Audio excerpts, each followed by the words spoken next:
This program contains adult content. Is there a God? Big atheist. Really? What am I, an idiot? Come on. That yes, it would be nice if you could throw your sins and your responsibilities on someone else. But it's not true. It looks like far-left lunacy. I don't believe that it's true that religion is moral or ethical. You don't need to follow anybody! It's not human intelligence! If someone doesn't value logical consistency, what logical argument are you going to give them that will demonstrate that they should? Hello and welcome to the Godless Revolution. Today is Thursday, July 25th. This is episode 259. Yeah, better believe it. Did I already say it's Thursday, July 25th? Okay. Yeah. I'm getting old. I don't remember what I just said 5 seconds ago. I'm Dan Ellis. I'm Ryan Duffy. I'm drinking beer. Yay! I like to drink beer. Well, we have a fun show lined up for this evening. Yes. We're going to be talking to Tony. I'm excited for it. Who talks to God. Yeah. He has conversations with God. He does. Should be fun. His show's a lot of fun. The difference in his conversations with God, God talks back. Yes, this is true. Like, audibly for the rest of the world to hear. Yes. Tony runs a show called Conversations with God that is a lot of fun. Each episode is like 20 minutes long, so you can listen to it on your commute or on your way back, on your way to or from work. I think I loaded like 7 episodes to listen to on the way to work because I have a longer drive than normal people. Yeah. Yeah, well, I listen to all of my podcasts at 3 times speed. Okay. To get through them all. And so God and Tony talk very quickly, as far as I can recall from what I've heard from their shows. But like the guy who used to do the Micro Machines commercials? Sure. Don't you remember that? I vaguely. He would do the commercials for Micro Machines. Yeah. But he'd be talking like really fast, like, hey, the Micro Machine. Like super fast, Yeah. Yeah. And he died. Oh, did he? From talking too fast? Exactly. You only get so many words in life. And he used them all too quick. Those Southerners, they got it down to science. They're going to be around for a really long time. That's why you always have them hills people living to be over 100 years old. I'll just take it easy, take my time, and everything's good. Yes, sir. Yeah, buddy. What have you guys been doing for the last week? When did we leave? We'll leave what? Who's we? Who's we and where did we leave from? Oh, last week. Oh, that's last Thursday. Uh-huh. What did I do last Friday? Did you survive the aerial bombardments last night? Honestly, they weren't that bad. I was surprised. They weren't that bad here either. Not as bad as the 4th. Yeah.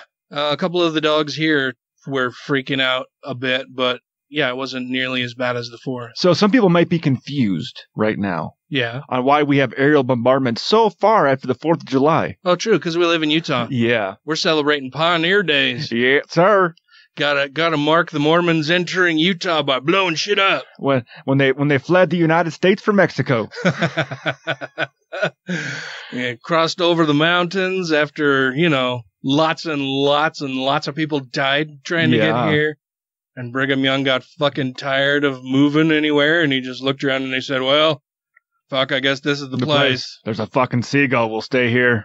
Didn't he think that he'd reached Zion. West Coast or something? Like I hope he wasn't that stupid. It wouldn't surprise me. It's something I heard when I was younger, but I've never look. It's a cove from the ocean, and yeah, we're gonna be fine here. Look, there's seagulls and there's the ocean. It's gonna be great here.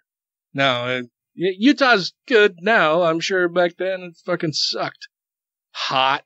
Dry. Yep. Fucking nothing around. It wasn't the ocean. It's a fucking dead sea. Yeah. There's no fish in it. I wonder if they got here and grabbed their fishing poles and like, I'm going to catch me some ocean fish. Stood out there for hours, days. Nothing. Like, well, I guess I ain't feeding my family this week. Man, I forgot how to fish on that walk over here. I suck now. So, yeah, the 24th is Utah's Pioneer Days. Yeah. Where we celebrate our pioneer Mormon heritage. If you have it. Yeah. Well, and it's like fucking people here in Utah who use Confederate flags and Yeah. like we're a southern state or some shit. Well, it's a sign of rebellion, Dan. Yeah, they're rebelling against the country they claim to love at the same time. Like, Just like the swastika is a sign of white superiority. It's always the same people who also fly the "Don't Tread on Me" flag. Mm-hmm. Yeah. Gadsden flag and the Confederate flag. Which is funny because and then they said, don't you touch the American flag. the Confederate flag is treading on the American flag. Mm-hmm. Yes. Yeah.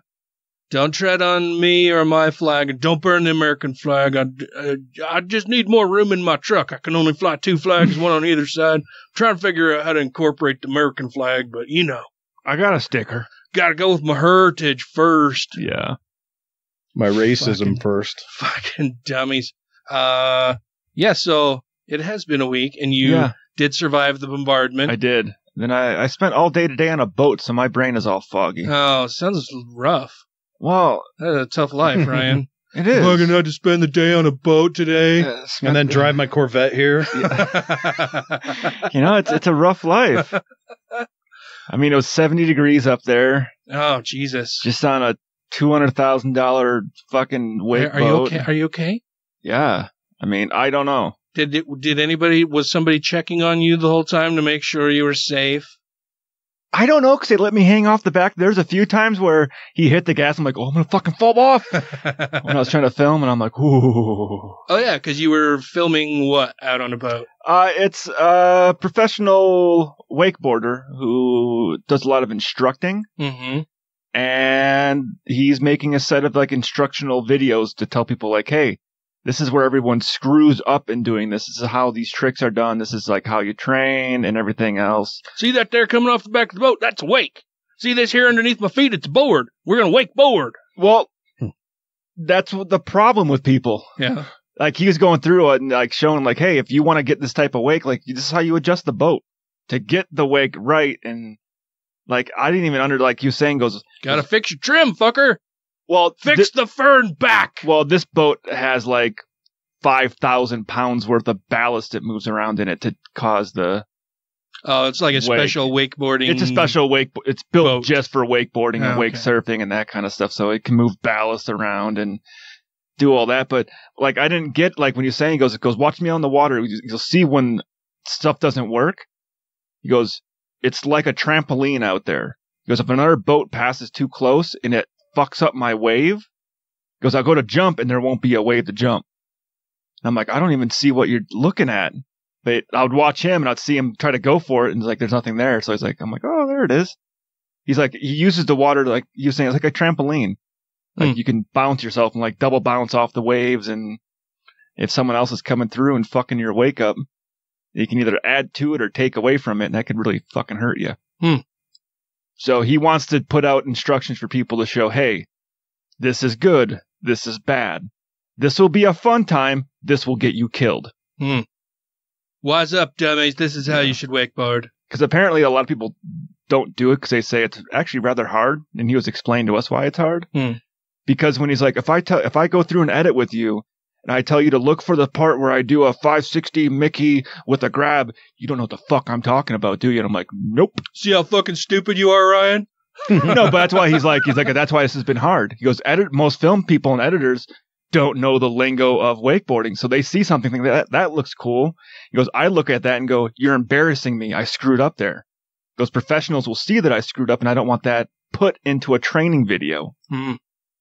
So he's going to be helping you go through the edits and all that too. Do all that stuff. Then he's got a place where he goes back and does all the voiceover work and composes music for the stuff. And so.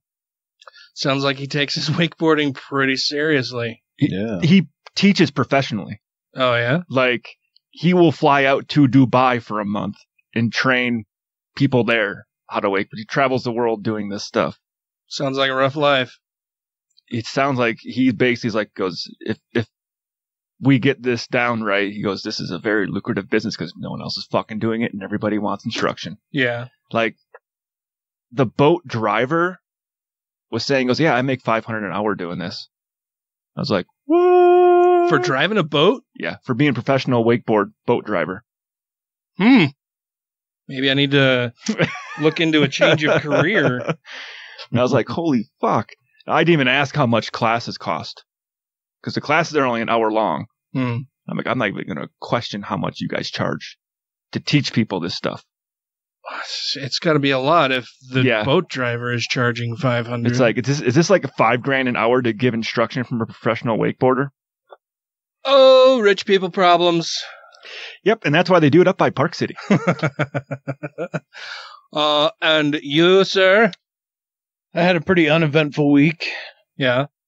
What about you? That's pretty good deflection, man. That was like pro level shit right there.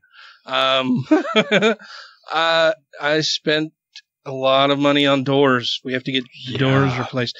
We live in an older home. It was built in 1972, and there's just shit that's starting to fall apart. We've got a couple French doors in the dining room. It sounds hoity-toity, doesn't it? But it's not. It was an addition put on the house, and there are a couple French doors, and they're just so old, and the house is settled around the doors that the frames are twisting, and the doors are warped, and they get a lot of sun exposure from the west every day, and so the doors are warping and peeling, and they just don't fucking seal anymore. The one door we can't even get to latch anymore. Like, oh, wow. In order to keep it closed, we have to slam it and then, work some special magic on the deadbolt to get it to stay closed. I didn't realize they were that bad. Oh, yeah, they're fucking terrible. So we're getting those replaced, and then we've got a door from our bedroom out onto the side deck thing over here. And that door is, I think, almost as old as the French doors in the dining room.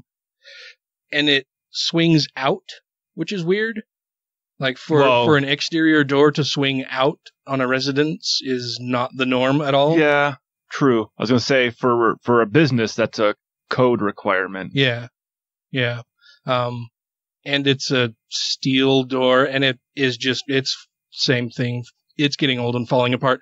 We had a big windstorm, and I had the dogs outside one day, and I opened the door to let them in, and the wind just howling through there and whipping around, hitting that side of the house. It all funneled right to where the door was. And just yanked it out of my hand and fucking swung it all the way open, and it went and hit the exterior wall and hit it so hard that the wall is fine, but the door handle itself dented in the door and separated part of the door away from the glass. There's a big glass insert in the door. I was really surprised the glass didn't break. But yeah, so that door's all fucked up. And so yeah, we're getting a new door. We're getting an in-swing there without a glass insert. And then the doors in the dining room, we get, instead of having French doors, we're getting sliders with the blinds built into the glass. So which is cool. So that the dogs don't fuck up the blinds, which will be nice. And then we don't have to worry about cleaning the blinds, adjusting them as much, and it'll just be a lot nicer. And to have doors that actually fucking work all the time and don't let, all kinds of bugs and heat and cold transferring in and out of the house all the time. It will be much nicer. Looking forward to that. Apart from that, it's been work. We did go and see Patton Oswalt and Daniel Tosh, which were both really good shows. Who was them better? Both very much. I would say I preferred Patton Oswalt's show. It was a smaller theater. Just seemed a little more personal, and I just love Patton Oswalt. He's just a genuinely decent person. Well, has his comedy changed a lot since his wife passed away? No, not really. I mean, he mentions her. He talks about his life, and he mentions his wife who's now dead, and his new wife and his daughter, and talks about some of those things and navigating this new life that he's found with his new wife. And I know a lot of comedians will take their current life situation and turn it into their set. Yeah. So I don't know if that was a part of his set, trying to not make light of his wife's death, but kind of like, hey, it's part of the grieving process. No, I don't think he's ever, at least that I've seen, I don't think he's ever made light of his wife's death. he's spoken pretty plainly about it and some of the struggles that he's had, and that he went through some depression for a little while, and how hard it was to talk to his daughter about it, and how hard it was to even be around his daughter for a while after his wife's death, because now he's the sole caregiver, and how's he going to handle that? But he talked a lot about, what he does with his daughter, like daddy-daughter days and shit like that, and just cute things she does, and his set is really funny, and he, of course, is an atheist, and so he mentioned that, and yeah, it was good. It was a really good set, and Tosh was a lot of fun too. He was really funny. He had a couple openers for him that were also very funny, and then they showed a bunch of clips from Tosh.0 before he came on stage. But nice. They were both really good shows. Had a good time at both of them. Traffic for Daniel Tosh, for Patton Oswalt was shit because it was a Kingsbury Hall on the campus of the University of Utah, and they had some young life living essential oil bullshit fucking convention going on at Eccles Stadium. A Woo Fest. Yeah.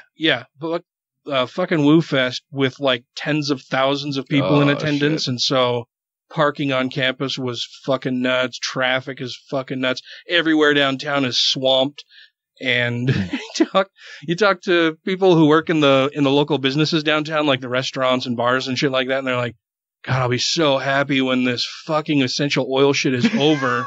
Because these people come in here and they've just layered like every fucking essential oil that they sell on themselves. And just it's like walking through a field of mint and lavender. I'm trying to think like the old lady like craft stores where they just have that weird smell in them. Yeah.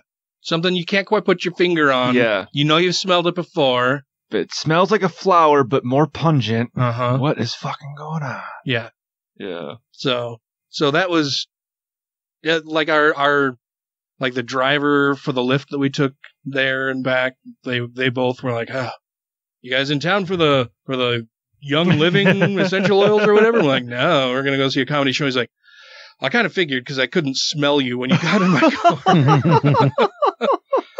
Like they all just fucking, oh yeah, have you noticed how great I smell? It's my essential oil. And it also helps with your rheumatoid arthritis and your cancers. And no, it doesn't at all, you fucking nincompoop. But yeah, it was fun. It was a good week. Super busy with work. Spent a lot on tours. I'm fucking gonna be in the poorhouse for a little bit over those, man. That was a lot. But yeah, we got lots of fun stuff. We're gonna do some newsy stuff before we get Tony, and maybe God will pay us a visit. Ooh. While we're talking to Tony. But we'll get to all of that momentarily after this break. Okay. Hey everybody, I'm Mary. And I'm Shelley. We have the Latter-day Lesbian podcast. It's the podcast about an ex-Mormon gay girl just trying to figure out her life. Mm-hmm. And so we do that every week on a podcast, don't we? We do. You're supposed to jump in. Sorry. Just jump in any time. Okay. I'm here. We are available on your favorite podcast app. Just look for Latter-day Lesbian, where your favorite podcast can be heard. And you're listening to The Godless Revolution. Sex is horrible and no one really likes it. So that's what I play whenever I catch a kid with a condom. My readers will love this. Oh, and this is what I play whenever I catch a student with drugs. Meth gives you joy only gods can experience, but don't do it. You and the Godless Revolution will be reassimilated in 3, 2, 1. What do you have for us this week, Matt? Well, this is from RNS, a religious news service. A popular Christian bookseller is changing its name after a deluge of requests for cannabis-related products.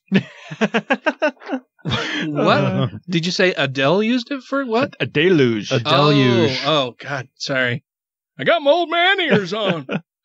For years, Peabody, Massachusetts-based Christian book distributors has been known by the initial CBD. The bookseller announced last month it will go by Christian Book to avoid confusion with cannabis, an increasingly popular derivative product that shares its initials.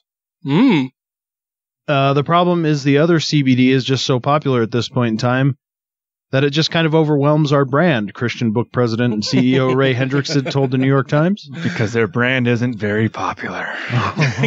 Using CBD is more popular than God these days. Uh-huh. Our website crashed. The other CBD does not get users high, but it has exploded in popularity over the past year, appearing in everything from oils and lotions to beers and lollipops, and claiming to relieve anxiety and pain, among other things. Drugstores Walgreens and CVS have said they will carry CBD products in some states. Even some Christians are exploring its use. A website called God's Greenery publishes posts about CBD, how Christians can view it morally, and what Scripture might have to say about it. In the meantime, Christian Book has sold books that other Christian resources for 4 decades. What started as 2 teenage brothers selling Christian books from a catalog out of their parents' house eventually grew into the world's largest seller of Christian products, according to a statement from the bookseller. They spelled propaganda wrong. Yeah. The company also sells books on its website, cbd.com. In the past, a Google search for CBD would place our company at the top of the results page. Now, our CBD is nowhere to be found in the search results. Only sites for the cannabis product are listed, and paid ads are no longer allowed. As this wave of popularity over the other CBD is not likely to subside, we will stop referring to ourselves as CBD, and will also drop the word distributors from our company name. Going forward, we will operate under the name of Christian Book. Now they're going to get a bunch of CB radio enthusiasts like, hey, I'm looking for a new CB. Truckers. Break. Can you come on? Yeah. Christian Book is their new handle. Though the name has changed, Hendricks had said this in the statement that nothing else about Christian Book's business has. Customers still buy the same Christian blah, blah, blah, blah. Anyway, I wonder how much they're able funny to sell the domain cbd.com for. Right? They did say it wasn't for sale, but... Yeah, they should rethink that if they're not going to use distributors in their name anymore. Mm-hmm. They're not going to use CBD as shorthand for their business anymore. That's got to be, it's got to be worth some good money. And I'm guessing that sales of their product is also declining. So if I were them, I'd cash in on that shit, man. Take the money and run while you can, because it's only going to get worse for them from here, I think. Well, I mean, if people are asking for it, give it to them. Yeah. They should just get into the business of selling CBD essential oils. Change their whole business model. Yep. They can still sell books, but... We're no longer selling God products. Well, I guess it is kind of a God product if you believe in that kind of thing. The holy CBD oil. I mean, it did create everything after all. Interesting. What else you got for us?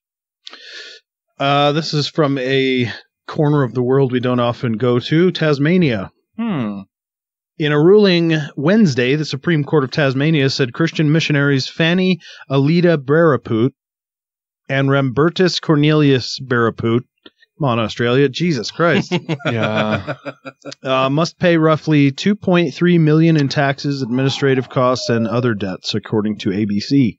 The money, which in U.S. dollars would be about $1.6 million, will go to the Australian Taxation Office. The pair, who in years past have had property seized because of their outstanding debts, defended themselves in the case. Baraput told the court, "We believe that the Constitution affirms the fact that the Commonwealth resides within the jurisdiction of the law of the Almighty God, and the law of the Almighty God is the supreme law of this land." Judge Stephen Holt disagreed, contending that there is no passage in the Bible to support their claim. Quote, "I believe the submissions to be honestly and genuinely held beliefs rather than an attempt to avoid tax liabilities," he said. However, but in my view, the Bible effectively said that civil matters and the law of God operate in 2 different spheres. Yeah. Render unto Caesar what is Caesar's. Yeah. Yep. So they weren't running a church or anything. They're just 2 religious notes that says, God said I don't pay taxes. Yeah. It sounds like it's our deeply held belief that we shouldn't have to. Yeah, it sounds like the people here in the U.S. that do that sovereign citizen bullshit. Uh-huh. Like, I don't pay taxes. I'm not a citizen. Yeah, that libertarian shit. Yeah. Awesome. So don't ever call the police or the fire department. Don't use any roads. Don't use any roads. No plumbing for you. No post. Yeah. Well, they it's funny watching, like, I go down the rabbit holes of the internet and watching, like, sovereign citizen arrests, because they film everything. And it doesn't look good for them in court. But their thing is, they're traveling, and they have the right to travel, and it shall not be impeded, and they don't need a driver's license or register their vehicle or have insurance unless they're driving for commercial purposes. I like watching those videos. Those people are so fucking out there. It's like, well, you're taking a single law and figuring that just trumps everything because you wanted to. Yep. It's this magic law that you're pulling out of your pocket. Well, even a lot of them, I've heard them even say the old line of, "I follow God's laws, not man's laws." Yeah, well, have God pay your parking ticket. Have God bail you out of jail. I'm sure that's going to happen. Yeah. Pray real hard and see if he gives you a driver's license. See if he'll get your car out of impound for you. That'll work, I'm sure. Huh. Well, that's fun. What else you got for us? More Americans identify with no religion than ever before, according to a new study on religious affiliation. I think that happens every year now. But 3 states did see an increase in evangelical growth. You guys have any guesses? Mississippi, Alabama, Georgia, Florida. None of those. Oh. Alaska, South Dakota, and Wyoming. Oh. Which is interesting. Yes. And while Catholics saw the greatest decline across the states, they grew in the nation's capital. Ryan Burge, a political science professor at Eastern Illinois University, described the results from the Cooperative Congressional Election Study from 2008 to 2018, which he published earlier this month. CCES was produced by Harvard University and administered by YouGov during the midterm elections, covering a broad range of topics including religious affiliation. Protestants made up the largest share with 39%, followed by nothing in particular at 20%. Is this a horse race? Was that the actual survey question or one of the answers? Yeah. Nothing in particular? It does sound like horse names, doesn't it? Protestants coming up first with nothing in particular in close second. 20%. Catholics at 18% and other faiths, Muslim, Hindus, Buddhists, and other religions comprising 8%. Atheists and agnostics both at 6%. So they're considered separate. So 12%. Oh, they listed them separately and they're each at 6%? Yeah. That's interesting. And followed by Jews at 2% and Mormons with 1%. Someone should let the Jews and the Mormons know that they're that big of a minority. Because I don't think they're aware. Yeah. Well, you talk Not in their bubbles. Yeah. The Mormons here in Utah certainly aren't aware that they're in the minority. That it's the smallest religious group in the country. Yeah. I make sure to let them know that when I can. Oh, by the way, did you know? Did you know I never even heard of a Mormon until I came here to Utah? You don't exist outside the place state. is fucking lousy with them. Yeah. Like it's, leave your bubble, please.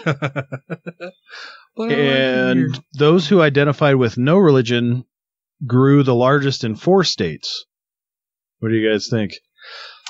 I'm going to say California, New York. Nope.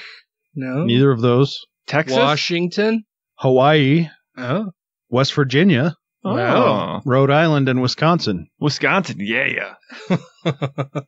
Well, it's just people looked around and saw the serial killers, and they're like, clearly there's no God. Come on, we have it's fucking cold here. My lampshade has nipples. Yeah, we have 2, and he wasn't just a serial killer. He was like revolutionary, like that kind of stuff he was designing back then.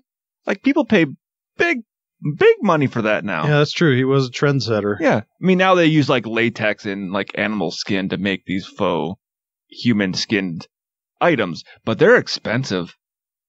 Gross. You haven't seen that shit? Why would I know how much a human anything is worth. It's not real human I'm not skin. from Wisconsin, Ryan. It's not real human skin. But it's like an analog. It looks like human skin. Uh-huh. That this company makes like sofas, lampshades, wallets. That is supposed to look like human skin? Oh, it looks like human skin. There's like lips, like eyelids. It looks fucking real. Did you see my butthole lampshade? Yeah, pretty much. Stitched a bunch of buttholes together, put it on a lamp. It looks like they look like they should be in a Rob Zombie film. How were you aware of these things? I'm aware of a lot of stuff. I'm from Wisconsin. Yeah, it's. I guess maybe my Google search history isn't as interesting as yours. Probably not. Most religious groups remained stable, but the nuns had a noticeable upward change.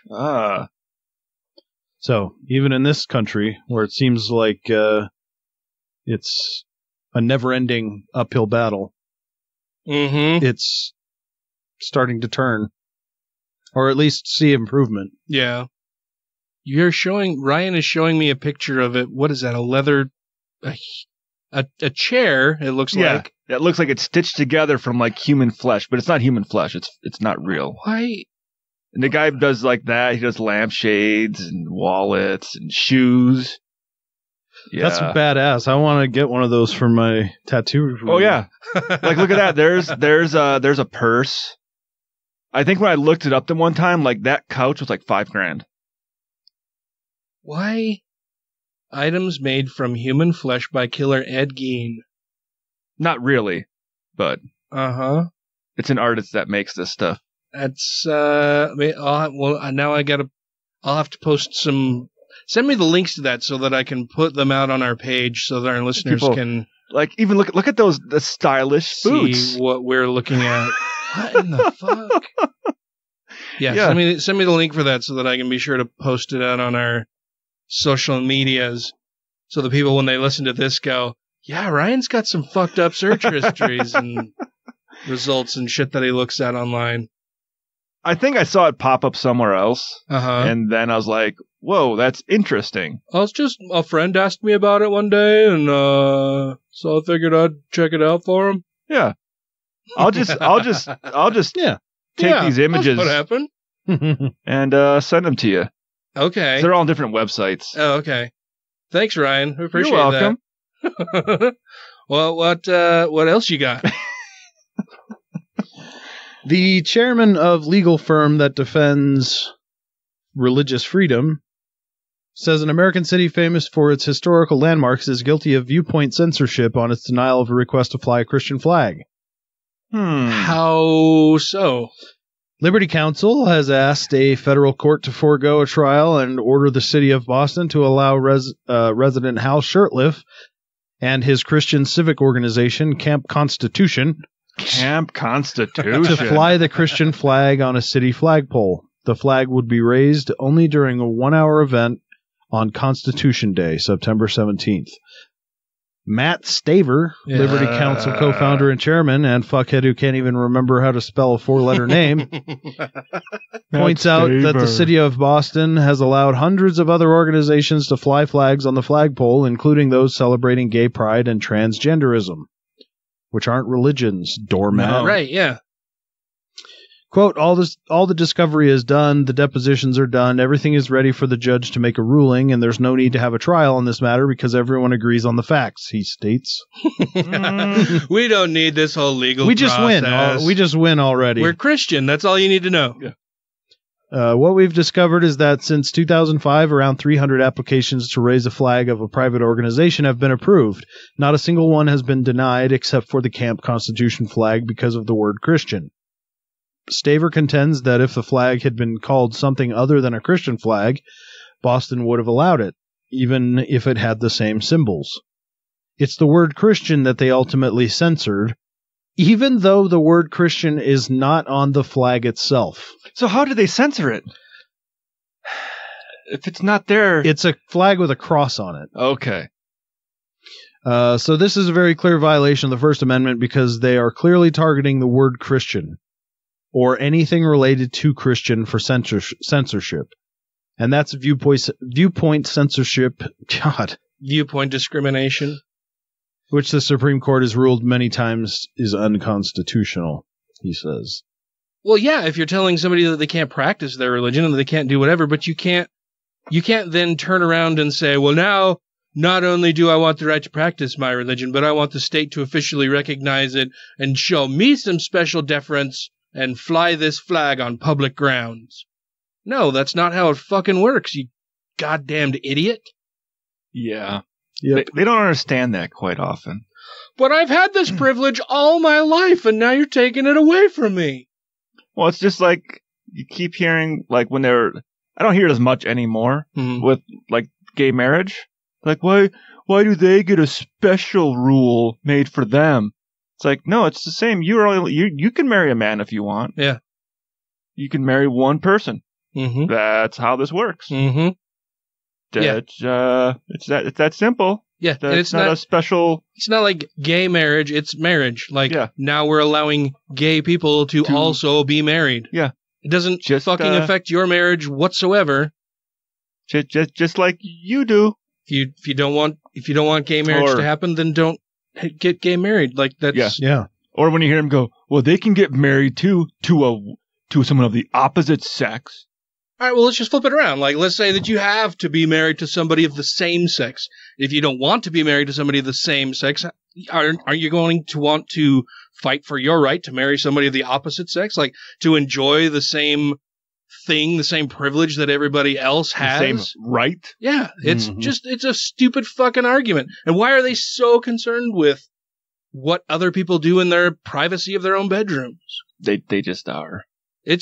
And how much headspace that takes up. Yeah. And how much rent do they charge people for living in their fucking head all the time, right? Just constantly thinking about, well, two guys get together, well, clearly their genitals don't match up, and so one's going to be poking the other one in the bum and meat and poop. I don't know what's going on there. I'm just going to fantasize about what gay people do in their own bedroom. And they always do that. They come up with stuff that I've never even thought of before. They're like, oh, you take the popsicle stick and shove it up his ass, and then you shit on it, and then take it out and eat it like a corn dog. And it's like, who's thinking of this stuff? Have you guys watched Queer Eye at all? No. I like them. Yeah. I like that show. Yeah, I've heard it's good. In one of the latest Many episodes, people like it. The guy was a farmer and had never been around gay men before. And he goes, I was kind of like really nervous when 5 gay men were going to come to my house and like spend a week with me. Like, I didn't know if you guys were going to try to convert me.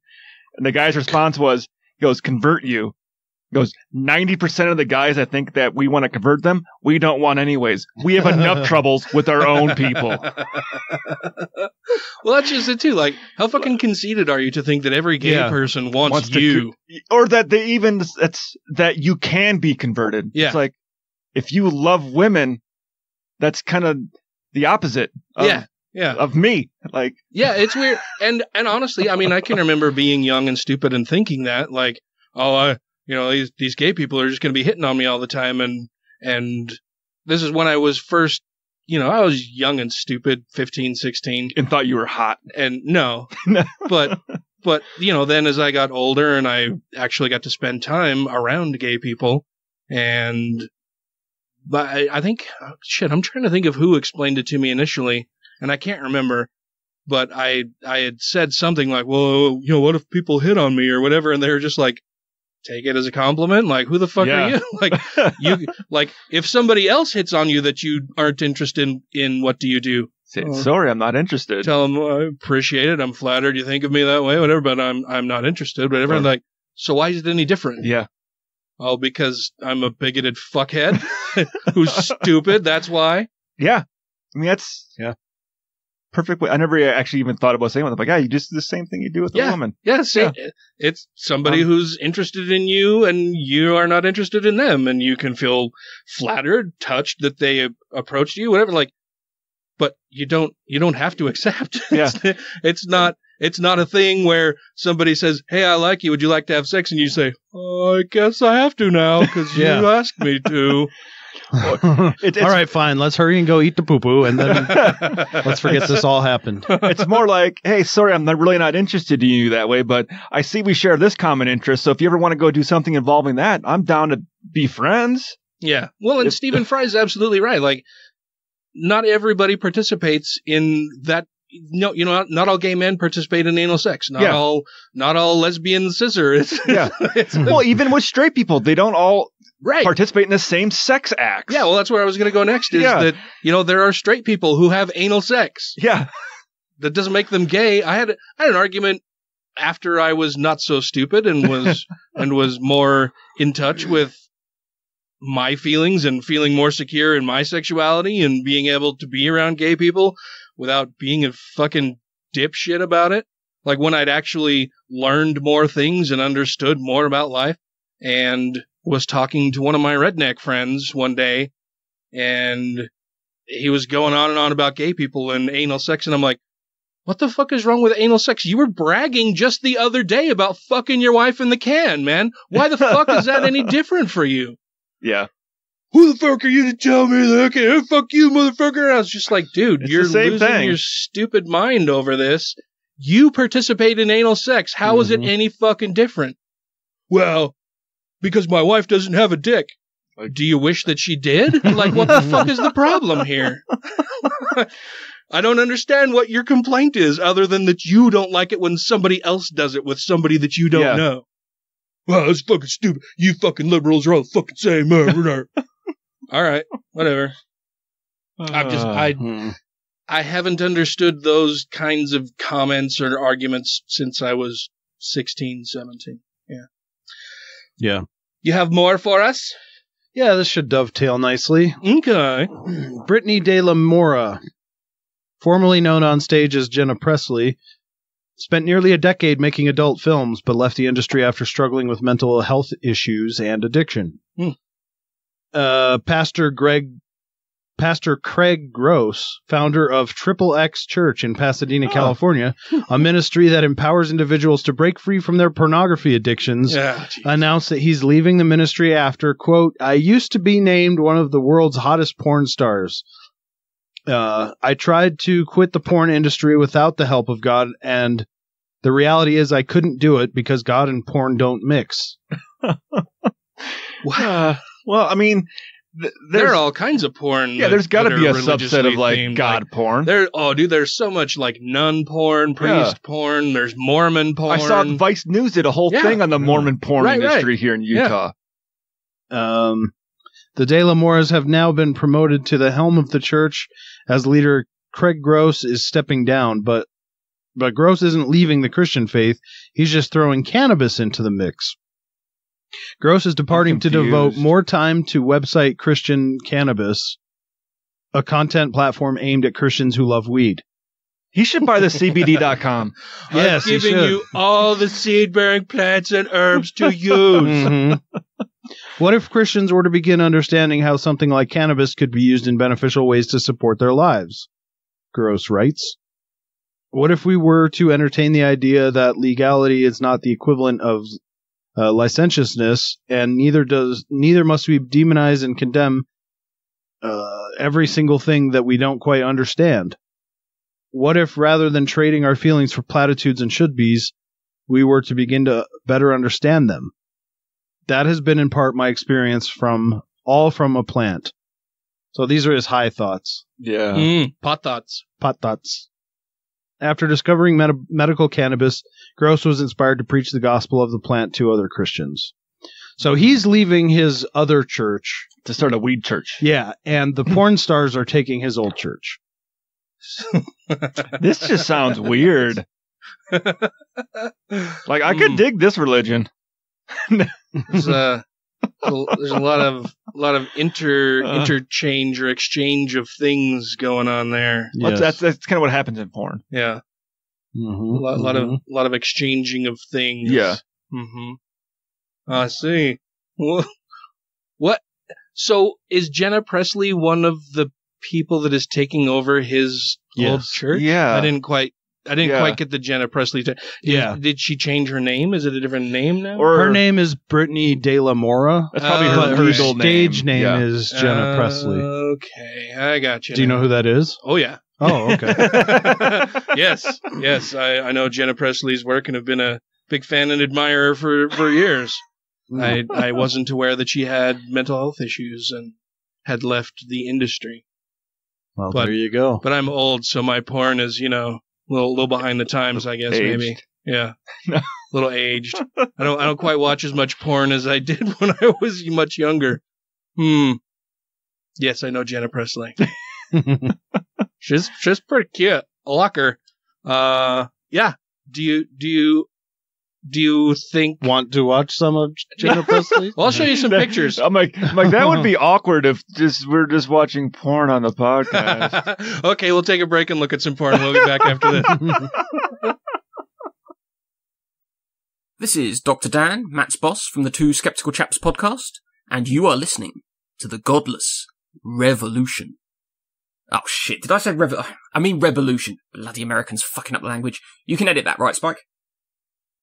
If you're going to be a serious grown-up person and appear to defend the Catholic Church in public in front of an educated and literate audience, you simply have to start by making a great number of heartfelt apologies and requests for contrition and forgiveness. Rejoining the Godless Revolution podcast now. Okay, well, we looked at some pictures of Jenna Presley. Yeah, we did. She's Holy shit, I forgot about that. Yeah, that's why we initially took a break, and then we were on a break so long that we ran into our time that we're going to be talking with Tony from Conversations with God, and he's on the line with us now. How you doing, Tony? Yeah, how are you doing? I'm good. Oh, well, we're looking at a porn actress. And some of I just Googled Jenna Presley. Going straight to images. Uh-huh. Mm-hmm. Do you have safe search on or off? Definitely off. There we go. I'm sorry, guys, but I've got to go. And that was our chat with Tony. Well, lovely. God is going to be so disappointed in you. He's probably got that website bookmarked, to be fair. Oh yeah. No, so you had contacted us about coming on the show, and I went out and I've now listened to all of your episodes, and I think they're fucking awesome, man. They're fantastic. Cool. Thank you for that. So tell us a little bit about yourself and why you started the show. So your name is Tony, and you are obviously not an American, or you put on a great British accent for an American. No, just to be really confusing, I'm English, but I live in Australia. Oh. It's kind of a Birmingham Australian accent. Well, I mean, it's just taking over one of your colonies again, right? Yeah, I'm just sort of doing a bit of a tour of them. Yeah, what crime did you commit to go there? Loaf of bread. Yeah.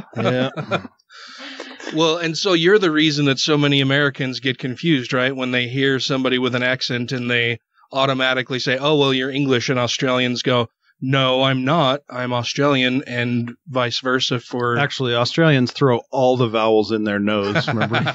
No.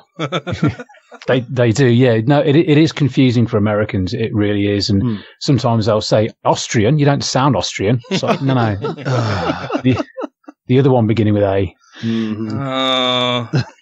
Yeah. I'm embarrassed for people. That's literally a Dumb and Dumber joke. Yeah, that's bad.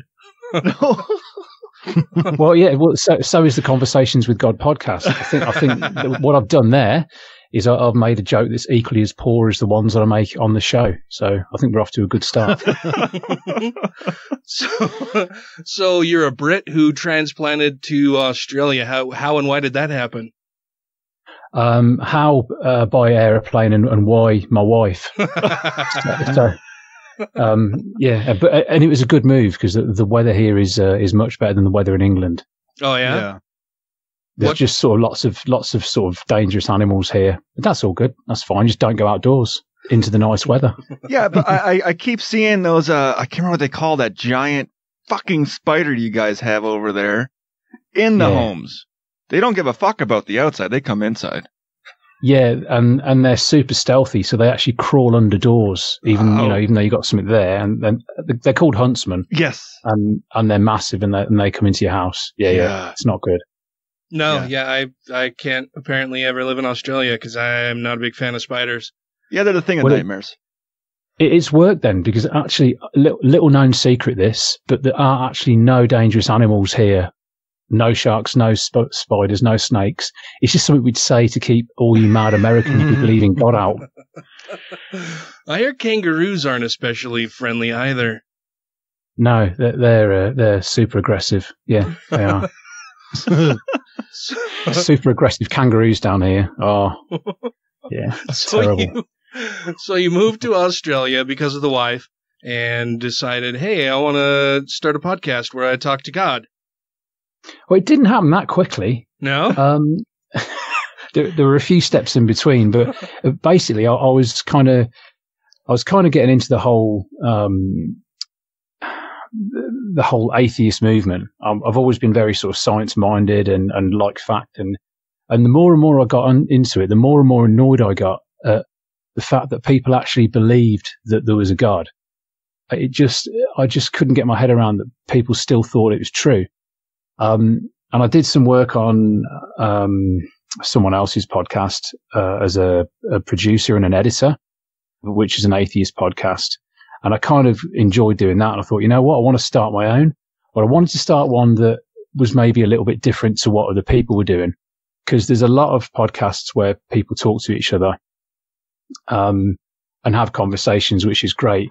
But I wanted to sort of hold God's feet to the fire, if you like, and actually go to the man and go to the source and ask him the important questions and get the answers directly from him. So I thought, I know, I'll speak to him on a podcast and get answers firsthand from him, which is what we did. And out of that, 18 months ago was born the Conversations with God podcast at gmail.com. So did you have a recording background or a sound editing background before you started doing podcasts at all, or did you learn it all through podcasting?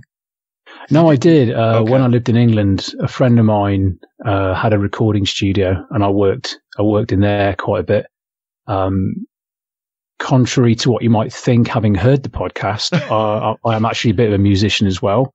So yeah, I enjoy the whole. I've got like a recording studio at home, so I had all the equipment and kind of doing a podcast. Yeah, I had to kind of learn all that and how to use a computer in terms of the internet and social media. But yeah, I did have a background. And Philosophy Corner could be a hit single. Yeah. So many people have said that to me. Mm-hmm. Well, although just you actually. I will say, I was playing some of your podcast in my car with my girlfriend, and one of your songs came up, and she just goes, "That's shit." Oh, that's lovely. That's the whole point. I'm like, it like, Sarah, he's not trying to make it's a He's comedy not going podcast. for a Grammy here. Yeah, exactly. Yeah, I'm not. What's his name? I'm not Keith Urban. I hope you're not. No, you're better, more entertaining. Definitely taller. Have you heard the theme to God Bingo? God Bingo. I don't remember hearing that one. God Bingo? I remember when you played Bingo. Yeah, there's a little intro to that. That's probably my favorite song so far. Well, now I'll have to go back in. Which episode is that in? God Bingo. That was the name of the episode. Okay, I'll have to go back and re-listen to God Bingo. The name of the episode was Burning Beards and Bingo. It's when his beard burnt down, and God showed us that he had a very small chin. Yep. He was just growing the beard to cover it up. Exactly, because you'd think you'd have like a Charlton Heston style profile, but no, it's more like Bashar al-Assad from. I mean, that would make more sense, though. Yeah, I can see what you've done there. Yeah, it's a good link. So you decided that you were going to go straight to the man and ask him questions. How was it that you were actually able to get in contact with him so easily and have him respond in a way that the rest of us mere mortals can comprehend the words that he's saying to you? Well, I think I triggered something in him with my brutal honesty. I was on my knees. I was praying. I was saying, you're not doing very well at the moment. I'm looking at your sales numbers. I think you're going backwards in terms of recruitment. I said, I don't think the Catholic Church is really doing much to help you out at the moment. You need to go on a bit of a drive. And I think you found my brutal honesty about how sort of religion's going backwards in the world quite refreshing. So we had a bit of a back and forth, and he, with some very stringent stipulations, he actually then agreed to chat to me twice a month on my terrible podcast, which is only 20 minutes long. And is he the one who set the time limit for the shows to be right around 20 minutes? Yeah, he's got ADHD, so basically he's not we're not going to do like a long form show with him. Well, God's got a lot of hobbies, as we have learned. So he can only take 20 minutes out of the day to do this, and he's got to be back to his hobbies. Why doesn't he just heal his ADHD? Sorry, what was the question? Oh, I'm sort of thinking out loud. Why wouldn't he just sort of heal his ADHD? I think he quite enjoys it. Yeah. Yeah. Makes every day an adventure. Exactly. Yeah. It's the same reason a meth addict just doesn't quit doing meth. They like it. Yeah, sure. So you were not raised religious. It sounds like you said that, when you realized that people actually believe this kind of bullshit, that it caught you off guard a little bit. Are your parents not religious at all? Growing up. Sorry? Oh, I was just saying, are your parents not religious at all? No, not at all. I can only speak for myself, but I'm going to speak for all of England. It's not really a very religious country, or it's religion with a small r. So there are churches, people go there, but it's not really as insidious as it is in the US. It's sort of super ingrained over there. It's completely different. Whereas in England, you'll say, I'm a Christian, but you don't really. That's different to saying you're a Christian in America. It's kind of more of a cultural thing rather than an actual a belief. So, but it's interesting. Like, I didn't know any religious people when I went to school, really.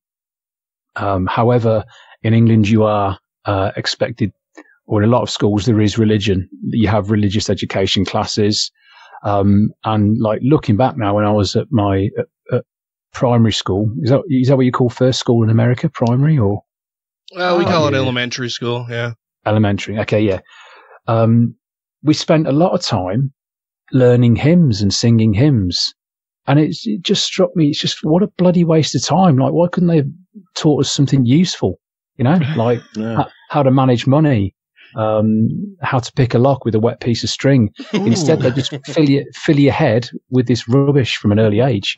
And it just got me angry, to be honest, because now, I'm not joking, I can still remember a lot of the songs that I was taught about Jesus. And it's like, what's the point of that? That's taking up space in my small brain when I could have other stuff in there that's useful. Yeah, I know what you mean. I still know a lot of the primary songs that I was taught in Sunday school when I was younger. And they they occupy headspace.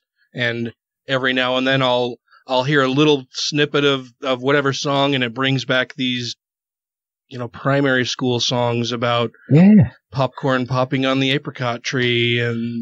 But the thing is, we're not just dumb shit. We're not taught that in public school, that's true. And yet we still know nothing. Yeah. So I don't know what they've done with that space that they have, but Yeah, it must be like, some people say you only use 12% of your brain. That must be like the other, I'm not very good at maths. The other, the other 88% is just full of hymns. That's it. Right. So you decided that you were going to start a podcast. You wanted to go to the man directly. Do you have siblings? Well, and how old are you? I'm curious to know. I'm 45 years old. Oh, we are the same age. I will say you sound way younger. Oh, really? Well, that's cool. It's hard to judge. It's good being the same age. Well, and you have a very nice voice as well, which absolutely helps. And your show, the audio quality on your show is fantastic. One of the things that I love is that, obviously your show is scripted, right? So you have your conversations with God, but I love that it's not even just you say something and then God replies. You blend it really well together so that, I mean, there are points of your show where you're even talking over each other a little bit that I'm sure makes editing a little bit of a nightmare. Yeah, thanks for saying all that nice stuff. It does actually. I worked it out. It takes about 7 hours to produce a 20-minute episode. Oh wow! It's there's a lot of work, obviously. But you wouldn't. Well, with a lot of things, when you try to be funny, and I say try to be funny, timing is essential. Mm-hmm. You can't just say, Tony says this, God says that, because it doesn't work. The pauses and the breaks have to be right. So it's a lot of time writing, then it's a lot of time recording, then it's a lot of time listening and actually just making sure it sounds right in between the breaks. So that's kind of like the process. Well, yeah, so, and it has a nice flow. Like it has a very nice conversational flow. Like I said, and you include things like where I said you actually even kind of talk over each other at times, and it makes it a very natural feeling conversational flow for the show that I really appreciate. I think you do an excellent job in your editing. Well, you also shape the environment you're in too for the show. That a lot of people probably don't realize how much work goes into all the background tracks you're doing in there to make the environment feel like you're at where you're at, like when you're playing bingo with God. Yeah, absolutely. And we do a segment each episode called God's Kitchen, or most episodes. And that's in the conversation with God's Kitchen. It's a professional kitchen which the patrons paid for. So yeah, you hear all the sounds of a professional kitchen when we're in there talking about cooking meatloaf. Yeah. And we did actually cook meatloaf one episode, but not the food. God actually put the singer in the oven.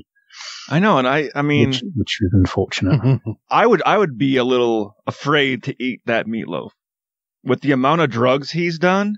I'd imagine you'd get some kind of contact high eating them. Yeah, I don't know. I mean, we eat a lot of. I don't know about you guys, but I eat a lot of steak, and they're pumped full of antibiotics, and I think it actually makes them taste quite nice. Oh, okay. Yeah, I mean, it makes sense. Yeah. So you've been doing the show for about 1.5 years now. Do you have a stockpile of ideas that you're working, a backlog of ideas that you're working through for future episodes? Yeah, it's kind of it's a work in progress, and it changes as it goes. Like if you listen to the first episode, I think it's completely different to where we're at now.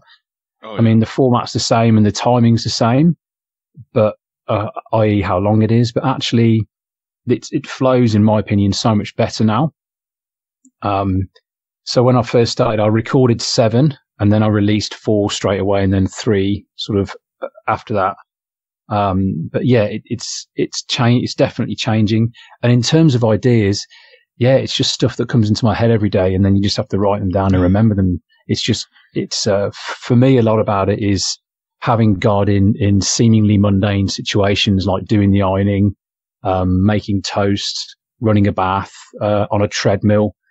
I think there's a real, do you know what I mean? Like the extreme dichotomy of something that everyone worships. Well, yeah, and just picturing God in these extremely banal situations in day-to-day life that most people go through, that you would never ordinarily imagine God having to go through those same trials and tribulations on a day-to-day basis. Yeah, absolutely. I don't want to compare myself to, but I do draw a lot of inspiration from the Monty Python style of comedy. Oh yeah. And their sort of portrayal of Brian in the life of Brian, that sort of, and their cartoons as well that they have with God in, just sort of really mocking it massively, which is great fun. That's where I was getting that BBC, their freedom of being able to create different kind of content from your show, like they're like the BBC style radio shows and stuff. I'm like, so has that had an influence on you with that kind of stuff, that style? I don't know if you listen to the radio shows at all, that they still do, but yeah, I don't know where I'm going with this. Yeah, no, I suppose, yes, the conversational style is, definitely. It's there used to be a radio show in England called, there probably still is actually, I'm saying it as if it's gone, but it called The Archers, which was like a quintessential soap opera on the radio. Mm-hmm. About this sort of rural village, and so it's that sort of twee, clean sounding, talking interview style. Excellent. But we've had a few guests on the podcast as well. We do a section called Philosophy Corner, where God and I basically delve into some of the really difficult questions that are out there in the universe. We've had guests, like we've had Dolly Parton on. She was great. Oh. We've had Sir David Hasselhoffs. He came on. He was a delight. I thought we had Jordan Peterson come on, but it turns out it's actually Kermit. They've got the same manager, and I was chatting to Kermit, and I thought it sounds just like Jordan Peterson. We had Lionel Richie on, and we also had Jean-Luc Picard. So was he on all night long? Sorry? Was Lionel Richie on all night long?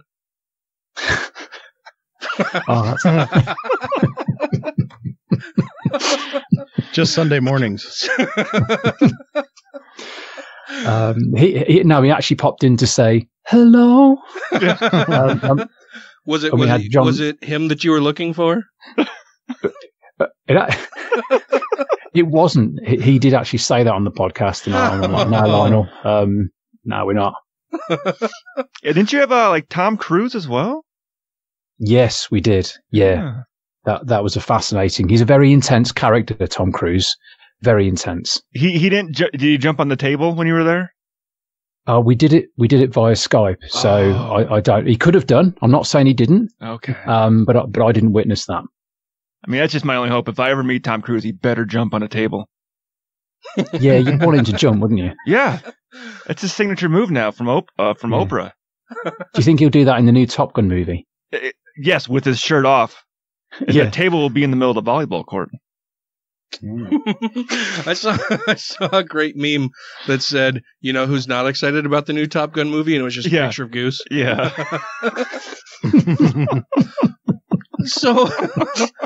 So you've been doing the show for about 18 months now. Dark humor and unvaccinated kids are two things that never get old.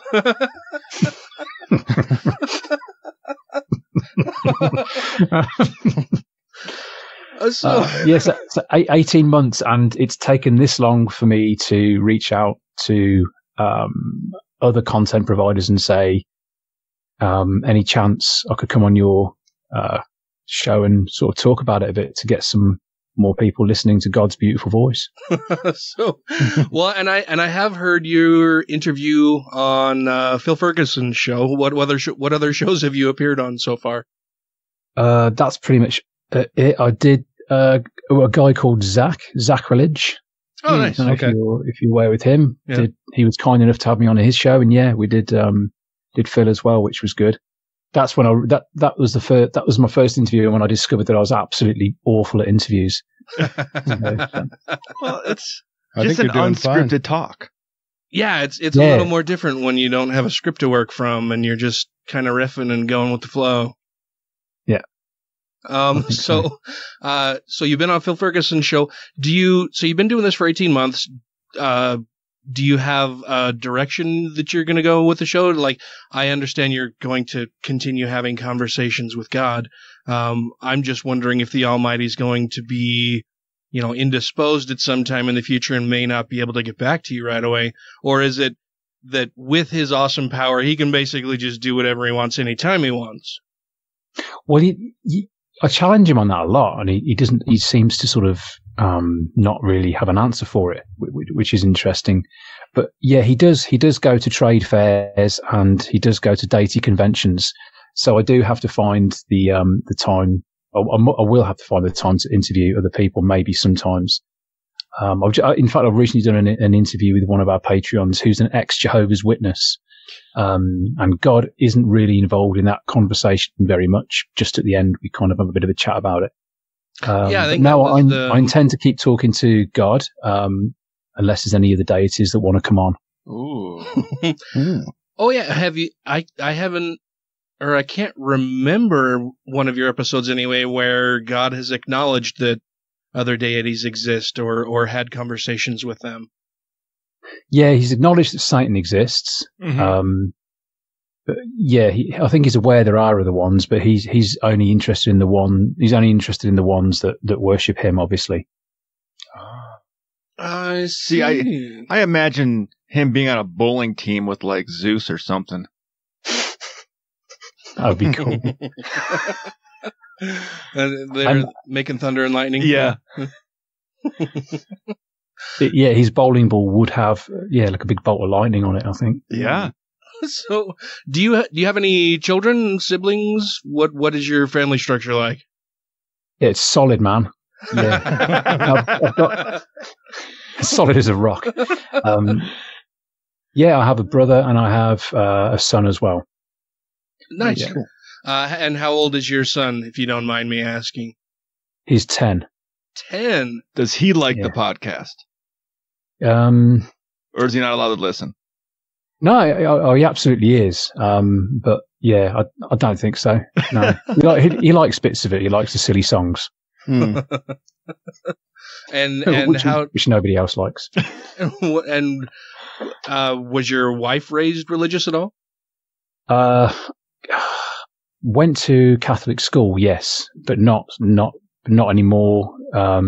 And more of a hobby religionist rather than someone who actually believed the doctrines, if that makes any sense. Oh, yeah. Yeah, well, I mean, I run into people all the time who are more culturally tied to any religious belief than having a real, deep-seated belief in a sky fairy. Yeah, it's more of a family tradition than an actual, relationship. Yeah, well, and especially with Sky Pig.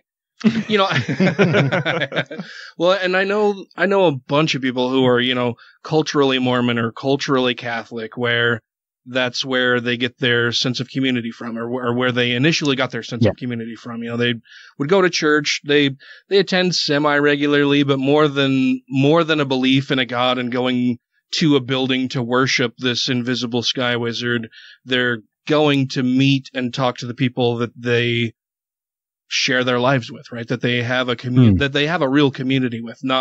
They're not going there in devotion and supplication to this invisible being in the sky. It's more that, I want to see Janice. We haven't really talked since the last bake sale. I want to do this and that. It's much more a community-based thing than it is a really deep-seated, heavy religious belief in anything. Yeah, I suppose really it's more, for me, the problem comes in when we're raising children with the lies. I suppose that's the big thing for me. Yeah, I agree. So along those lines, do you participate in things like, Santa Claus and the Easter Bunny and the Tooth Fairy and all that kind of stuff, or are you viewing those as more as different and less harmful than religious belief, or how does your family handle those types of issues? To be fair, we did in the early years, but as soon as my son was old enough to kind of understand conversations around that sort of thing, I was dead honest and just said, look, it's fun to pretend that there's Santa. It's fun to pretend there's the Easter Bunny, but you do know, that's not real. That's, me and Mom doing that. So yeah, I was kind of, fun to start off with, but then this is reality, and that's just how we choose to parent. But whoa, wait, are you telling me there is no Santa and there is no Easter Bunny? Actually, guys, to be totally honest with you, you know what? I've just got to go. I've got to go for a poo. I'll be back in 10 minutes. Hold on. All right. Well, there goes Tony. I think I scared him off. I think so. You scared the shit out of him. That's well. Okay. Well, I guess we'll go to break here and be back in just a moment. Well, let's think. Oh shit! I have that list of questions from our listeners with our connection to Tony. Maybe. Well, let me see. So, because Tony contacted us, I think I may have a line or connection to the Almighty through Tony. So, let me see if I can get that fired up, and I'll pull up the list of questions from our listeners. Maybe while Tony's pooping, we can answer some of those questions. So let me get that established, and we'll be right back. Okay. This is Matt Dillahunty, and you're listening to The Godless Revolution. I'm not really sure what you're saying, son. I'm saying, if there is some geezer out there with a big white beard, he's a world heavyweight cunt. I'm sorry, did you just call God a C word? Yeah, he's got a hard-on for mass murder and giving kids cancer. And his big old answer to the existential clusterfuck that is humanity is to nail his own bleeding son to a plank. That is a cunt move. Come on, even you got to agree with me. Hey, please. We should lob a fucking nuke at him. Sir. Get it over and done with. You know what I'm saying? We're sorry, sir. We apologize. My man. All right, good talk. Think about it. I'm here all day, all right? You mind piping it down just a little bit? Oh, I'm sorry. Didn't mean to offend your inner black Baptist mums shouting praise the Lord. Fuck you. I'm Episcopalian. And it's nothing wrong with having a little church up in you know? Said the bishop to the nun. Thank you to everybody who has rated the show on iTunes and Stitcher and are following us on YouTube, Twitter, and Facebook. And to all our Patreon patrons, you make the show possible. All right, so I think I have God on the line. Are you there, God? Yeah, hello. God, are you there? Yeah, I just said yeah. Oh. Yeah, I'm here. Why do you have to keep asking me? I'm right here. Yes, Lord. Okay. Well, we have some questions for you. Oh, great. If you don't mind spending a little bit of time talking with us. No. And going through these questions that we have from both ourselves and from some of our listeners. Yeah, okay, let's not piss around. Let's get on with it. Okay, awesome. Well, that would be great. Thank you very much. Yeah, not a problem. Happy to help. Dear maggot face. I think that's what Tony refers to you lovingly. That's what I've heard. That's okay. All right, so the first question that we have comes to us from listener Dennis Paul Himes, and he wants to know, is the twin conjecture true? Well, the answer is yes, Dennis. But you need to make sure that your oven is fan-forced. Otherwise, you could end up burning the underside of your prime conjecture. Or even worse, drying out your meat altogether. Oh.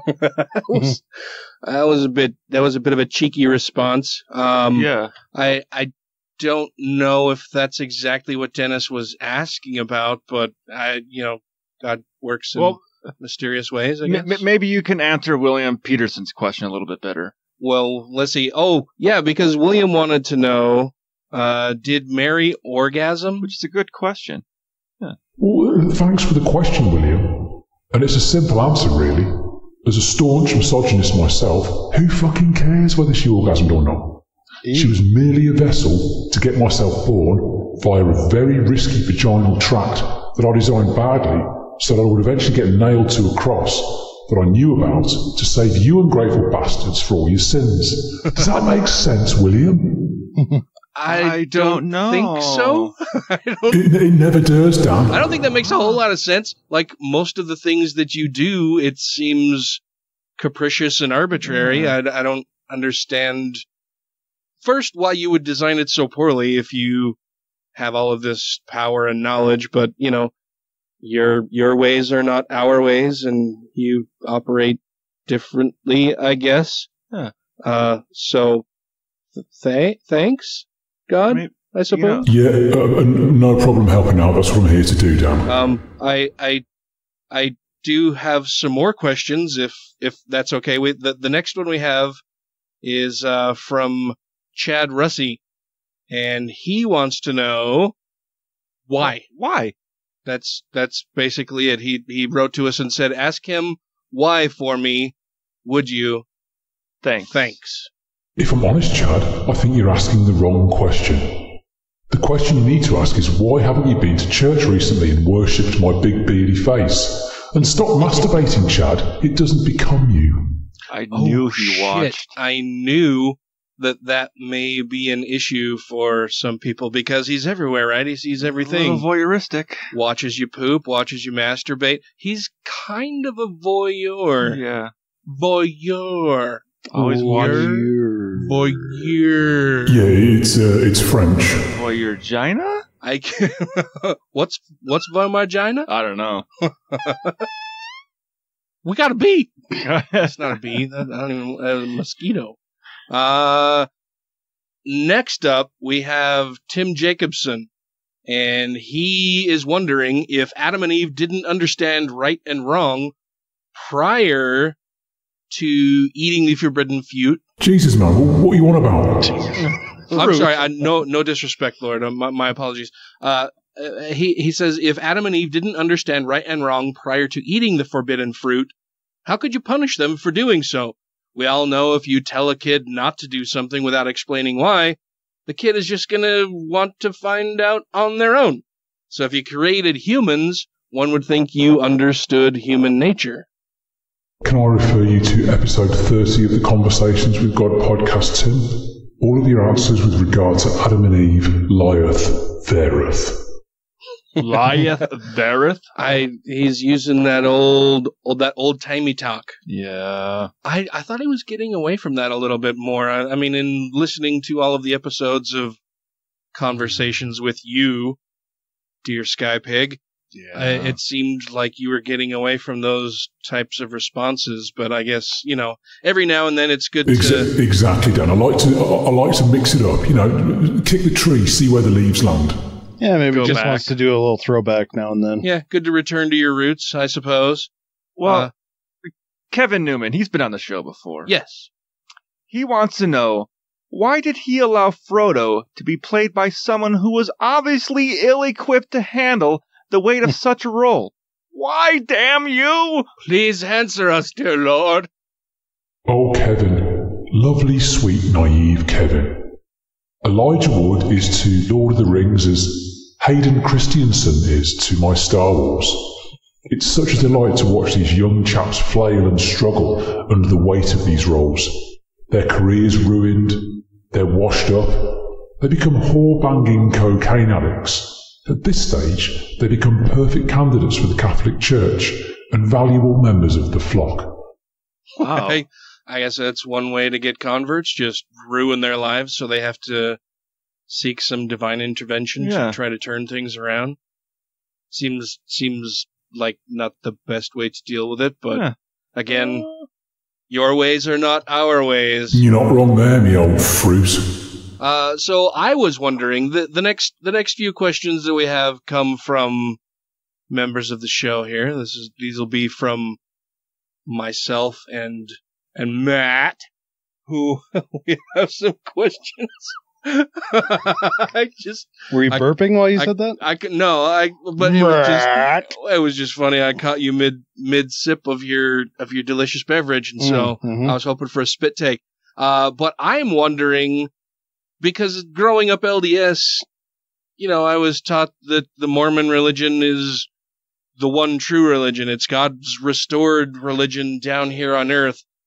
And since leaving them, please tell me it's not the Mormons, right? It's not. It's not the Mormons. Please tell me that it is not the Mormons. Lovely question, Dan. One true religion. What a lovely way of putting it. And Dan, whilst the Mormons are pure and kind of heart, and are generally a religion of peace, I still think they're one step away from the beauty and joy that Catholicism offers. The Catholics, and dare I say, the Jehovah's Witnesses, seem to go the extra mile to make sure that the paedophile priests within their organisations are moved around frequently and, more importantly, fairly between congregations. This level of consideration for all involved, for me, unfortunately trumps the Mormon patron saint, Mr. Harrison Ford, aka John Book, from their 1985 documentary movie, Witness. Does that make sense, Dan? No, it really doesn't. It doesn't make any fucking sense at all to me. You ungrateful bastards. Because Mormons don't have patron saints. I would imagine that if the LDS faith were the one true religion restored, God's restored gospel and church here on earth, that they would know these things, or that you would know them in your infinite wisdom. I mean, clearly you didn't actually speak to Joseph Smith and lead him to this first vision, of which there are many different versions, but just like the Bible. It seems a little weird to me. So next up, I'm wondering, it's something that we've talked about on the show quite a few times. Throughout several different episodes, and we've had, I think, probably 2 or 3, maybe 4 episodes that we've kind of focused on this almost exclusively, or talked about it heavily. Oh, get on with the question, Dan. In lengthy fashion, or in quite a bit of detail. It's the whole concept and notion of free will.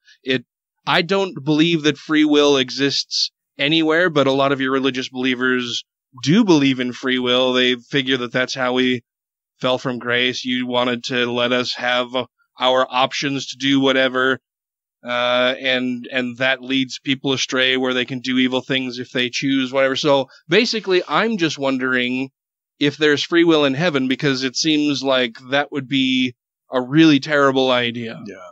No, Dan. In heaven, it's like going to church on a Sunday, spending what feels like an infinite amount of time with people who really don't have a fucking clue what's going on around them. Don't overthink it, Dan. Stop masturbating, start praying. You're gonna love it up here. He knows. Well, he probably heard you talking about that porn earlier. Oh, shit, right. We just talked about visiting Jenna Presley's, doing a search for her anyway, and looking at some images. Yeah. So Matt has the next 3 questions for you. Yeah, I was wondering if Jesus knew that he was going to be worshipped before he did this whole thing. Well, yeah, of course. He wouldn't have, I wouldn't have taken the job without the worship part of it. Does that make sense, Matt? Yeah, I suppose. Well, I think it's interesting that you referred to Jesus and yourself. Like, it's got to be confusing for you, too. It's got to be as confusing for you. You're not wrong. Well, no, it's probably not as confusing, because you're all powerful. You're all knowledgeable. But it is very, very confusing for us mere mortals. The whole Trinitarian God concept seems out of reach for our tiny minds, I guess, because it just doesn't make any sense to me. But I know Matt has a couple other questions. Speaking of being all knowledgeable, why use cave Jews and Joseph Smith, the known con man, to get your message out? Essentially, Matt, it gives me plausible deniability. Yeah, I suppose it would. That's a short and sweet answer. Simple. Plausible deniability, because obviously these people are so inept that they shouldn't be believed, which then calls into question just why you would choose to show yourself. Yeah, I mean, it goes back to Chad's question of why. Why? But yeah, I'm sure he would you just tell us to quit masturbating. So exactly. We'll move on to our next question from Matt. Fucking mosquitoes, really? Oh, come on, Matt. Listen to episode 7 of the Conversations with God podcast at gmail.com.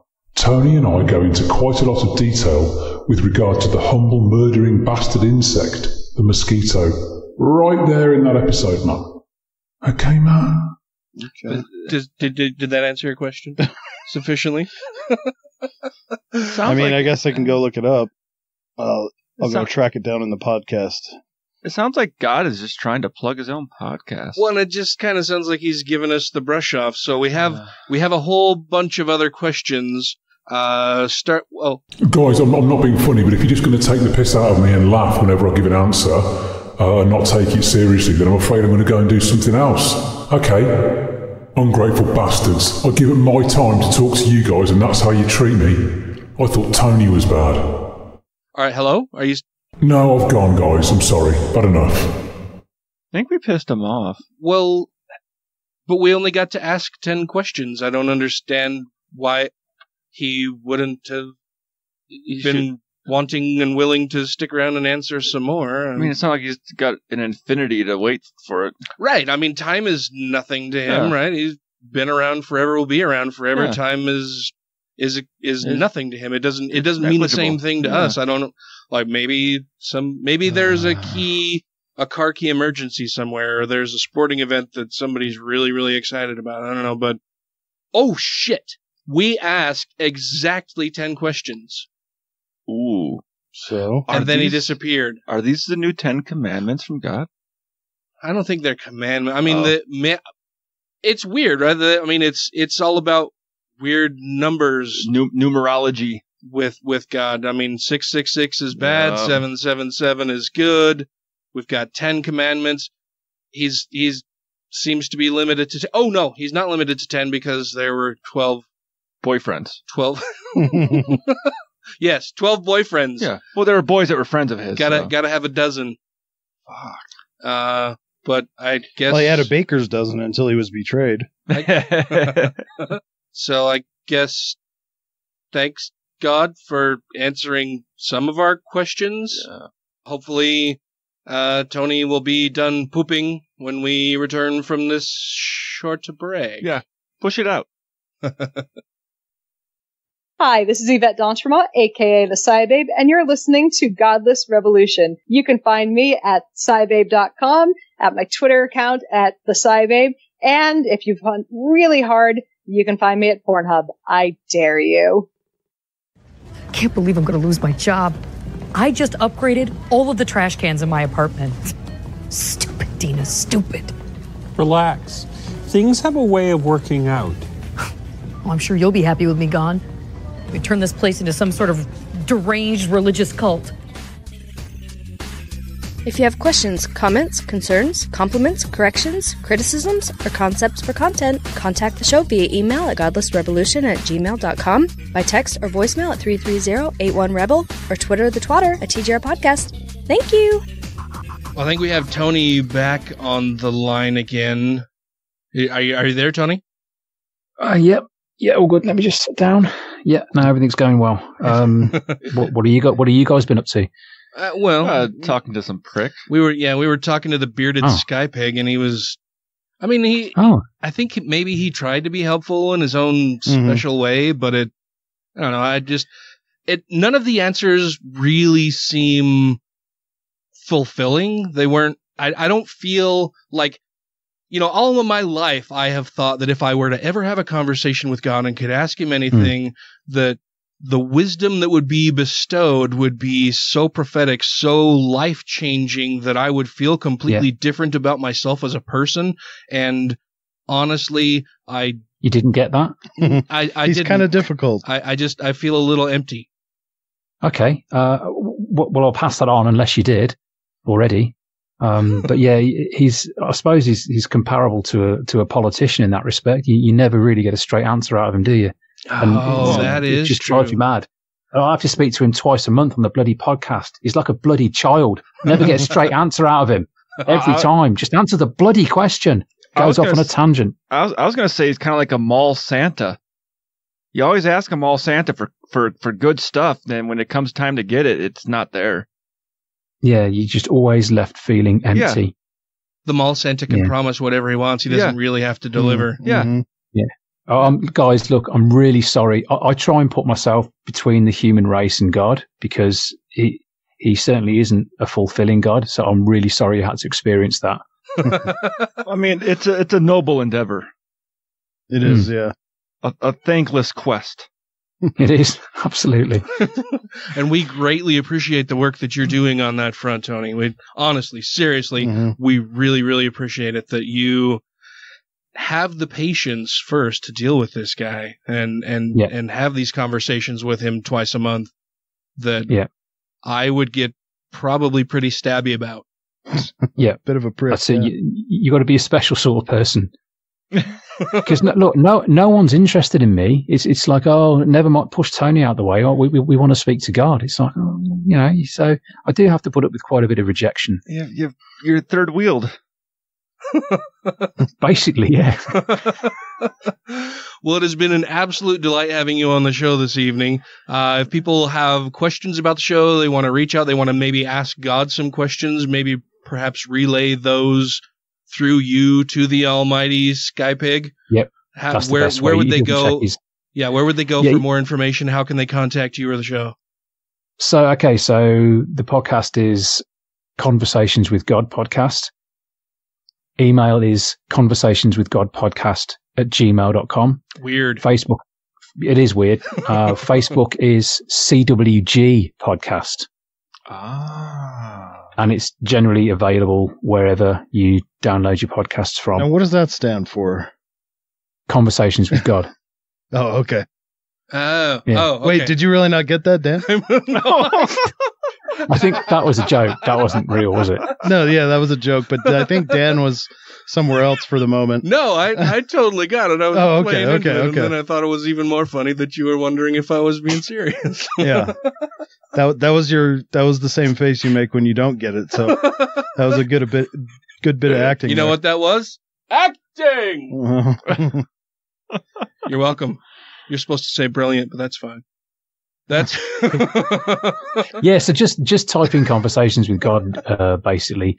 There's another podcast, though, called that, but don't listen to that one. It's not very good. Ours is better. No, So yeah, ours is I ran some searches for Conversations with God, and a bunch of religious bullshit came up, and I was like, what the fuck is going on here, man? Yeah, I'm sure I get some genuinely religious people listening to it, and they must just freak out. I'm sure it'd be hilarious. Have you gotten any hate mail or mail from Christians who were thoroughly disappointed, like they accidentally stumbled into your show?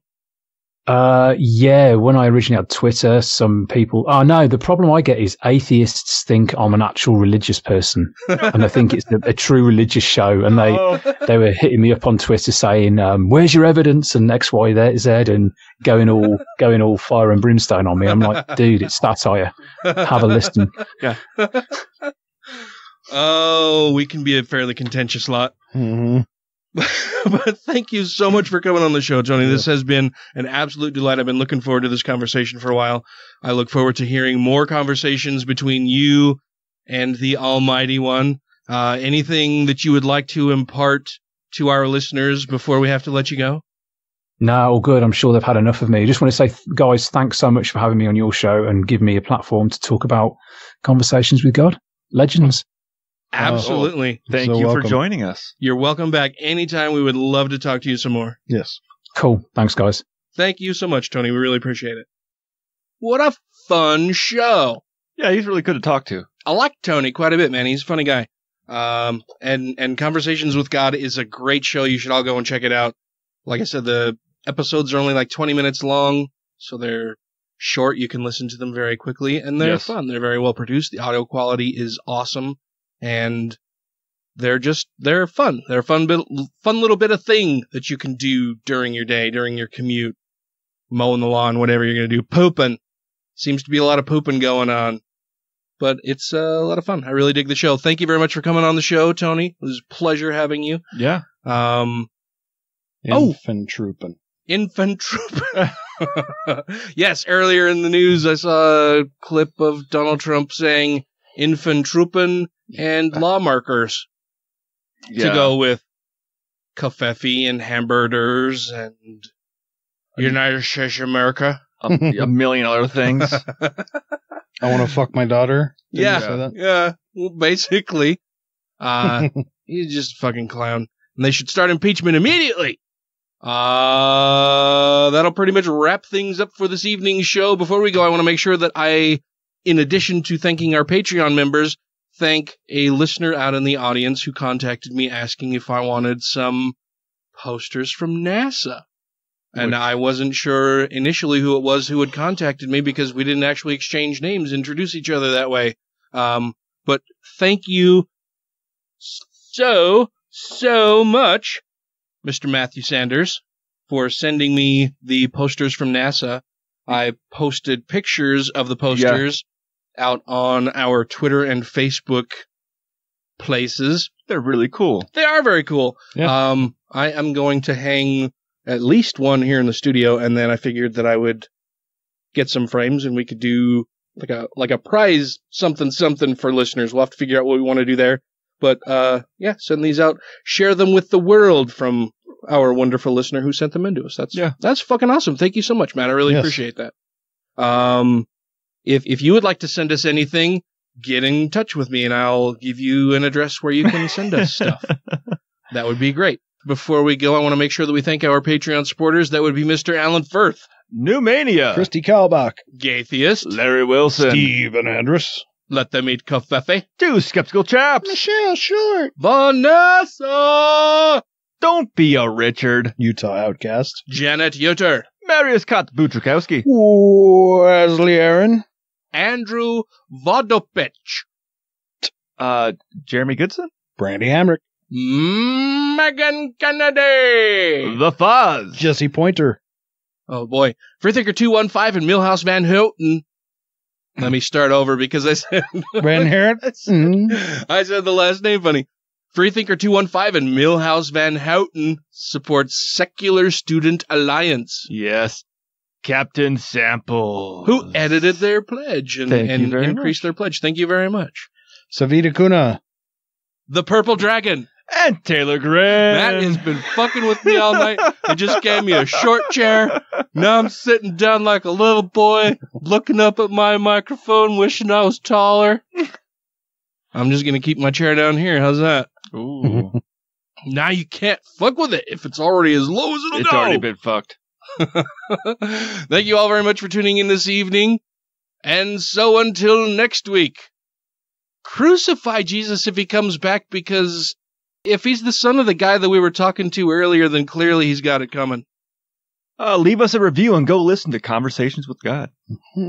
And rate the show 5 times a day toward Birmingham, Australia.